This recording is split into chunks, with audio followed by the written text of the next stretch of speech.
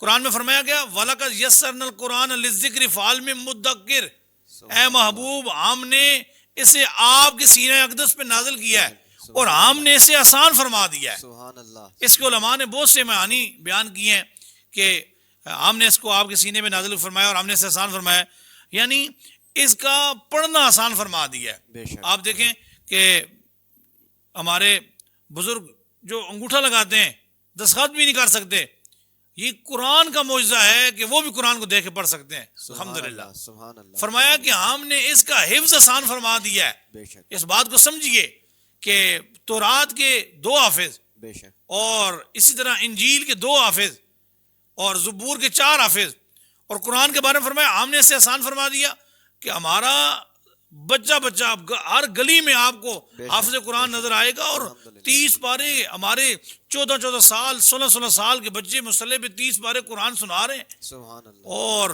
اللہ کی شان دیکھیں کہ حدیث شریف میں فرمایا گیا کہ بروز معاشر کے میدان میں اللہ رب العالمین کا یہ کلام اللہ کی بارگاہ میں جھگڑا کرے گا. مفتی احمد یار خان نعیمی صاحب علیہ رحمٰن نے میراث المناجی جلد نمبر 7 میں لکھا ہے کہ یہ جھگڑا کیا کرے گا.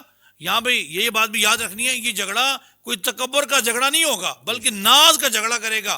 قرآن کہے گا یا اللہ یا مجھے قرآن سے نکال، اللہ. یا مجھے لوح محفوظ سے ختم کر، اللہ اکبر. یا میرے سننے والے کو، مجھ سے محبت کرنے والے کو اور مجھے حفظ کرنے والے کو جنت کا داخلہ عطا فرما. سبحان اللہ. حضور فرماتے ہیں، علماء نے اس پر کلام کیا ہے، علماء فرماتے ہیں کہ حضور علیہ السلام کا یہ فرمان کہ قیامت والے دن قرآن جھگڑا کرے گا، ناز کا جھگڑا کرے گا. اللہ تعالیٰ کلام شریف کو آنکھیں عطا فرمائے گا اور اللہ اپنی شان کے لائق خود فرمائے گا اے میرے کلام تو نے تو میرے کلام ہی کا حصہ رہنا ہے، میں نے لوح محفوظ پر لکھ دیا ہے. سبحان اللہ. اے میرے کلام دیکھ. اللہ قرآن کریم کو آنکھیں دے گا اور اللہ فرمائے گا اے میرے کلام دیکھ، تیری تلاوت کرنے والے، تجھے حفظ کرنے والے، تجھ سے محبت کرنے والے میری جنت کے حقدار بنے جا رہے ہیں. سبحان اللہ. سبحان تو حضرات گرامی، سبحان اللہ. یہ بات بڑی دلچسپ بات ہے کہ اللہ تعالیٰ نے ہمیں یہ قرآن کا نور عطا فرمایا. امام احمد بن حنبل بہت بڑے امام گزرے ہیں. یہ بڑی لطیف بات ہے کہ امام احمد بن حنبل فرماتے ہیں کہ ایک شخص جو ہے نا وہ میرے پاس آیا، بادشاہ تھا، تو اس نے کہا حضور میں ہلاک ہو گیا،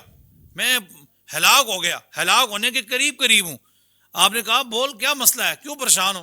تو اس شخص نے کہا حضور میں نے قسم اٹھائی، اللہ نے مجھے بیٹی دی اور میری بیٹی اتنی خوبصورت تھی، میں نے قسم اٹھائی کہ میں اپنی بیٹی کو جب اس کی رخصتی ہوگی میں ایسے سب سے پیاری چیز دوں گا. تو حضور یہ میرا مسئلہ حل کریں، میں اگر اس جدید دور میں اگر پنکھا دیتا ہوں تو کولر اس سے اچھا ہے، کولر اگر دیتا ہوں جہیز میں تو اے سی ایس سے بھی کمال ہے. تو اب مجھے بتائیں کہ میری یہ قسم کیسے پوری ہوگی؟ تو امام محمد بن حنبل فرماتے ہیں کہ اس شخص نے کہا کہ میں بڑے بڑے علماء کے دروازوں سے ہو کر آیا ہوں، سب نے کہا اب اس کا تو ہمارے پاس جواب نہیں ہے.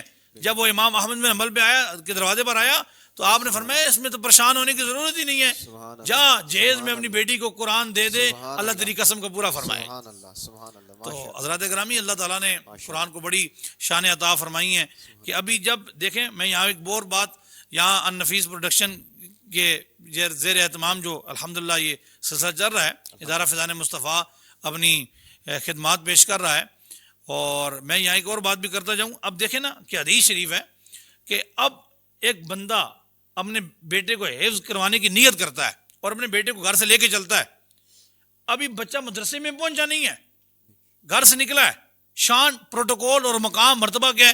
فرمایا کہ جبریل علیہ السلام کو کہا، جبریل اس کے پاؤں کے نیچے پر بچھاؤ، اللہ، کہیں سے کانٹا نہ چپ جائے۔ اللہ اکبر، اگر یہ قرآن حفظ کرنے والے کے پہلے دن کی شان اور پروٹوکول یہ ہے، تو بتائیں کہ جس دن اس بچے نے قرآن پورا اپنے سینے میں وسا لیا، اس دن اللہ کیا شان عطا فرمائے۔ اللہ اکبر، سبحان اور فرمایا گیا اگر ایک باعمل حافظ قرآن قبرستان سے گزر جائے تو اللہ رب العالمین قرآن کی برکت سے 40 دن قبرستان سے اپنا عذاب اٹھا لیتا ہے۔ اللہ، سبحان تو ہمیں قرآن کریم کو ضرور جو ہے وہ پڑھنا بھی چاہیے اور اپنے بچوں کو ترغیب دلانی چاہیے۔ اس کے لیے میں اسی کی ذریعے ایک پیغام دینا چاہوں گا کہ ادارہ فیضان مصطفیٰ الحمدللہ اپنی خدمات پیش کر رہا ہے، الحمدللہ، اور اب قریب ہی ماشاءاللہ واہ ماڈل ٹاؤن میں 7 کنال پہ جی، مجھے علامہ منصور رضا قادری صاحب بتا رہے تھے کہ وہاں پہ الکنز کے نام پر سے بہت بڑا ادارہ الحمدللہ اس کا کام شروع ہو چکا ہے، بلکہ چھت بھی پڑ چکا ہے، اور ابھی رمضان المبارک کے بعد اس میں حفظ کی باقاعدہ کلاس انشاءاللہ۔ کلاسز کا الحمدللہ سلسلہ ہے۔ تو اپنے بچے اداروں کے ساتھ وابستہ کریں، اور آپ کے بچے قرآن سنائیں گے، اور قیامت والے دن اللہ تبارک و تعالیٰ انبیاء کے ساتھ آپ کا حشر فرمائے گا۔ مالک کریم اس ادارے کو ترقیاں عطا فرمائے، جو ٹیم النفیس پروڈکشن کی پوری ٹیم کو اللہ ترقیاں عطا فرمائے، جو کہ ہر سال اپنی مصروفیات کو ترک کر کے خاص ٹائم ادارے کو دے رہے ہیں اور لوگوں کی خدمات پیش کر رہے ہیں۔ اللہ تبارک و تعالیٰ اس ادارے کو اور پورے النفیس پروڈکشن کی پوری ٹیم کو اللہ تبارک و تعالیٰ ترقیاں عطا فرمائے۔ میں ایک مرتبہ پھر علامہ منصور رضا قادری صاحب کا، قبلہ آپ کا، پوری انتظامیہ کا، ادارے کا مشکور ہوں کہ جنہوں نے ہمیں ہر سال کی طرح اس سال بھی موقع دیا۔ اللہ تبارک و تعالیٰ سب کو دارین کی سعادت نصیب فرمائے۔ جزاک اللہ، ماشاء اللہ، جزاک اللہ علامہ صاحب، آپ اپنے قیمتی وقت میں سے وقت نکال کر ہمارے پاس تشریف لائے۔ اللہ رب العزت آپ کا آنا قبول اور منظور فرمائے۔ اللہ تعالیٰ آپ کے علم میں، عمل میں مزید برکتیں عطا فرمائے۔ جی تو ناظرین، ہمارے آج کے اس پوڈ کاسٹ کا وقت جو ہے کہ وہ ختم ہوا جاتا ہے۔ آپ سے انشاءاللہ ملاقات ہوگی کل ایک نئے پوڈ کاسٹ کے ساتھ، نئے مہمانان گرامی کے ساتھ اور ایک نئے موضوع کے ساتھ۔ تب تک کے لیے ہم سب کو اپنی دعاؤں میں یاد رکھیے گا۔ فی امان اللہ۔ بسم اللہ الرحمن الرحیم۔ الصلاۃ والسلام علیک یا سیدی یا رسول اللہ وعلی آلک و اصحابک یا سیدی یا حبیب اللہ۔